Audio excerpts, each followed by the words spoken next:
One of my favorite things about SPG, one of our core values, is compassionate clarity.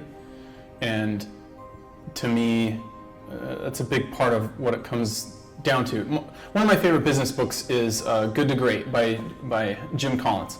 And he talks about level 5 leaders being a very strong balance of humility and strong will.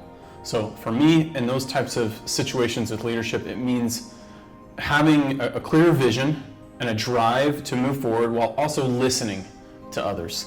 Be willing to accept feedback and to change. You know, I still have a direction that I want to go, but I'm not going to do it blindly. I'm going to take feedback into consideration as I continue to move forward. So, and that's part of what's fun. It's like finding that balance. I honestly, when I think about this, I don't think it's a whole lot different than people in general.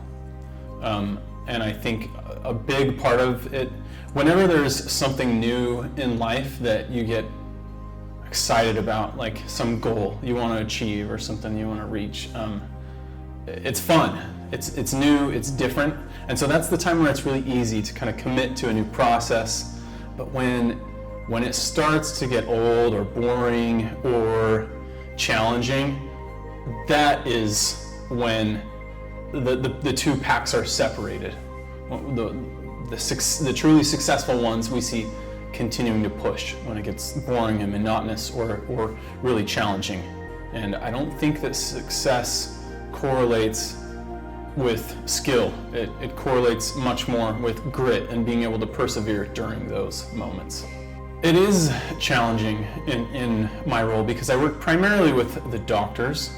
I'm also in a remote position. So sometimes, you know, I'm a little bit more biased at times towards the doctors. I am a dentist myself.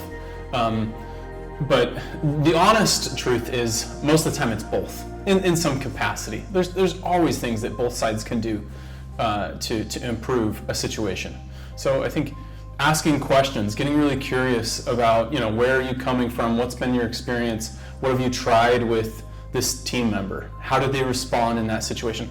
A lot of times when you're kind of doing that exploration, the way that the person responds and kind of portrays things is pretty telling.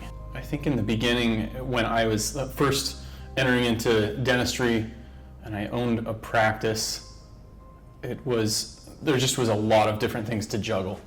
And I think leadership was a priority, but probably not high enough of a priority. There was a lot of other things, and so I think there were missed opportunities. I could have built better relationships with my team and patients a little bit earlier on that probably would have set me up.